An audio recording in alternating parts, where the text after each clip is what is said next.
Have you ever tried to swim? With all your clothes on? Not a light shirt. All your clothes. A heavy coat. Shoes. Everything. Imagine jumping into the water like that and trying to move. Your arms are working. Your legs are working. You know how to swim. You have known for years. But the weight is pulling you down. Every stroke takes twice the effort. And instead of enjoying the water, you are just fighting to survive. That is what speaking English feels like. When you are still translating, you know the language, the words are there. But something is pulling you down. Something heavy. Something invisible. And today, I want to help you take that heavy coat off.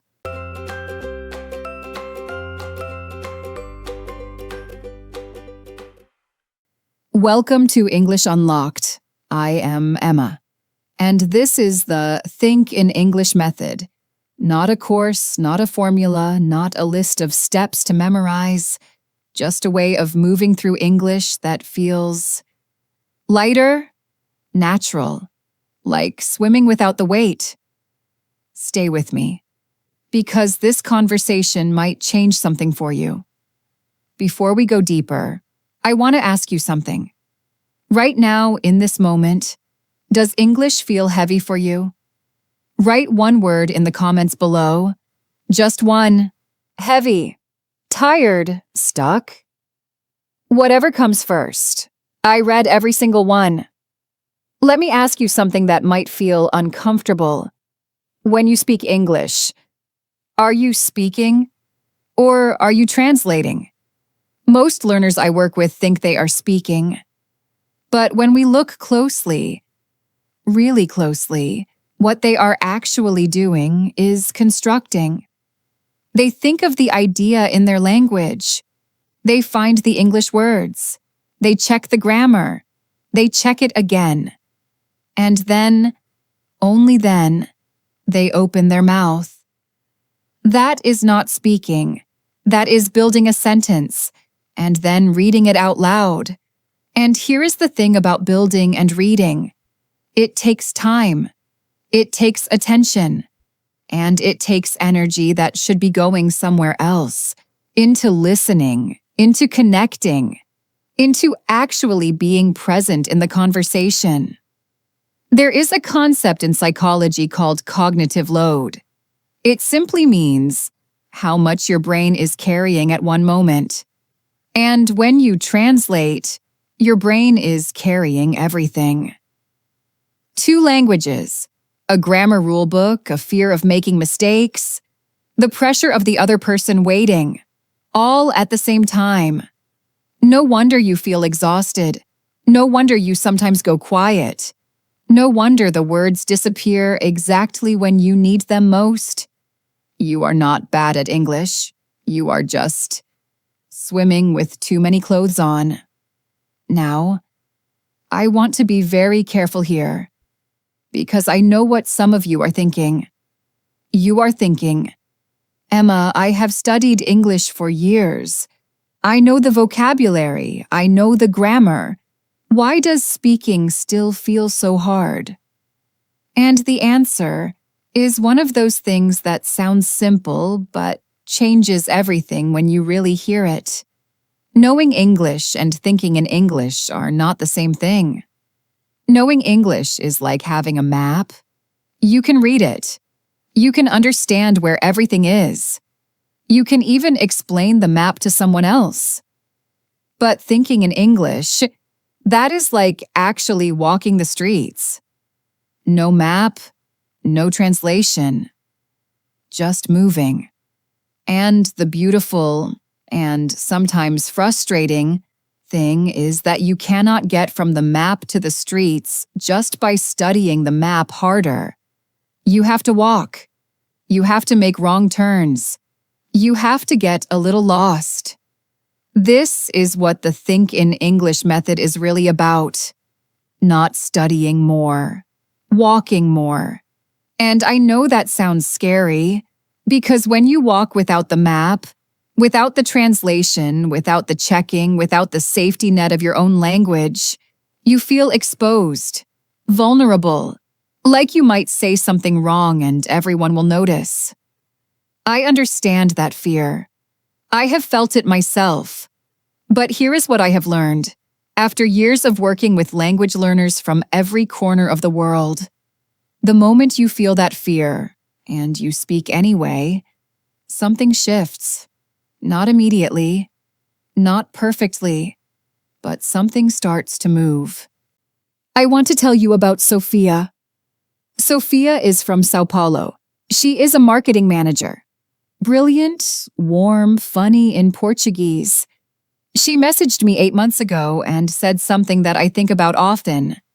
She said, "Emma, I have studied English for 8 years. I can write a perfect email in English. I can read an English novel. But the moment someone speaks to me in English, I disappear." I disappear. That phrase, I have heard versions of it from learners in Tokyo, in Cairo, in Berlin, in Seoul. The feeling that the person you are in your own language just vanishes the moment English enters the room. We started working together, and the first thing I asked Sofia was not, "What do you know?" It was, "What happens in your body when someone speaks English to you?" She thought for a moment. Then she said, "My chest gets tight. My mind goes blank. And then I start translating. But by the time I finish translating, the moment is already over." That last sentence. The moment is already over. This is the real cost of translation. Not the grammar mistakes, not the accent, the lost moments, the conversations that passed you by, the connections that never happened, because the coat was too heavy. So I told Sofia something. I said, "We are not going to work on your English. We are going to work on your relationship with English." She looked at me. Even through the screen, I could see it. Slightly confused, slightly hopeful. "What does that mean?" she asked. "It means," I said, "that we are going to help you stop treating English like a subject you are being tested on, and start treating it like a place you are allowed to live in." The Think in English method, the real version, not the complicated version, starts with one decision, just one.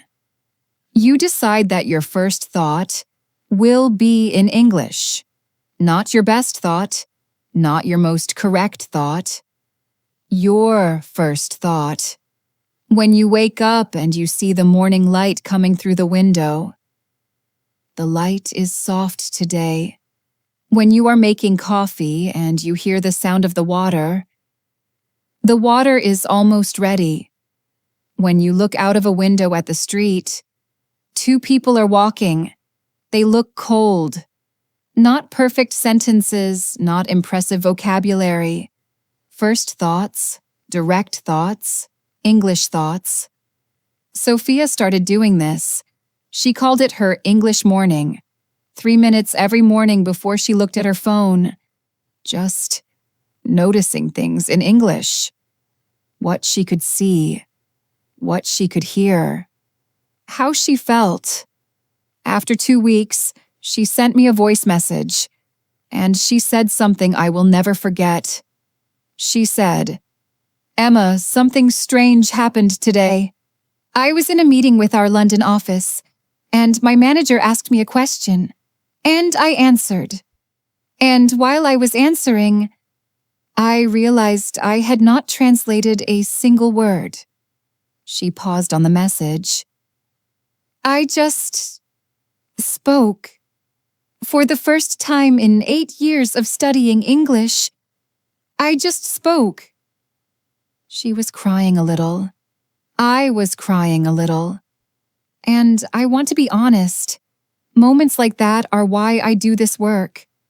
Because Sofia did not learn any new grammar that week. She did not memorize any new vocabulary. What changed was something much more fundamental: the relationship, the distance between her and the language.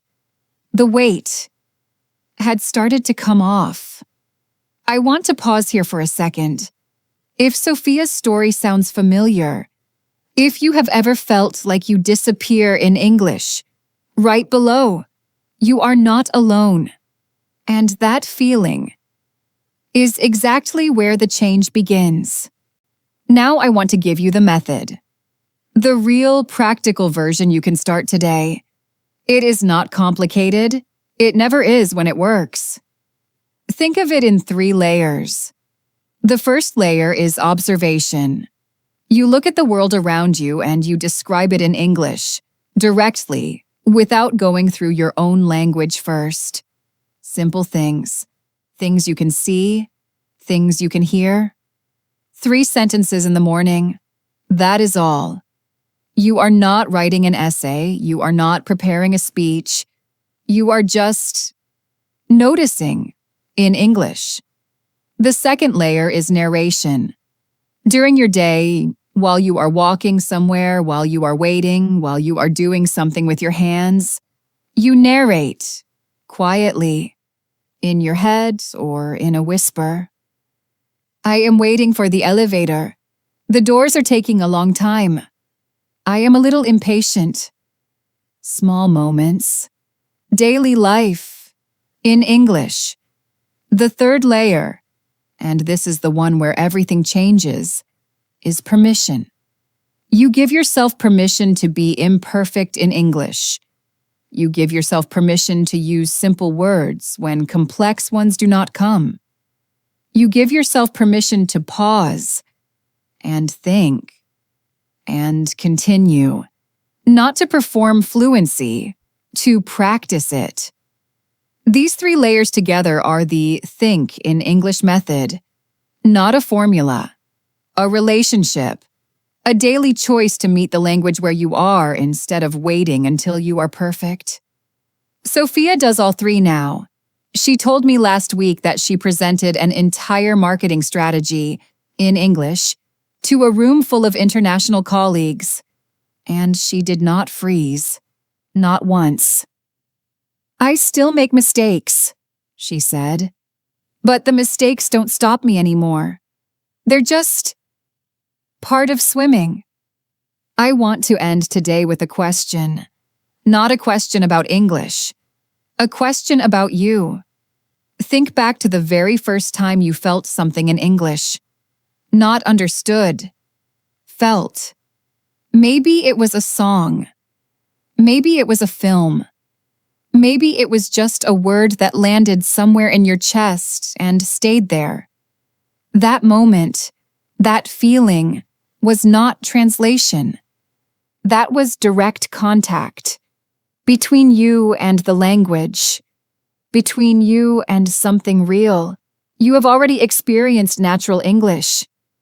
Maybe only for a second. Maybe only in a song you know by heart. But it happened. The water touched you without the coat getting in the way.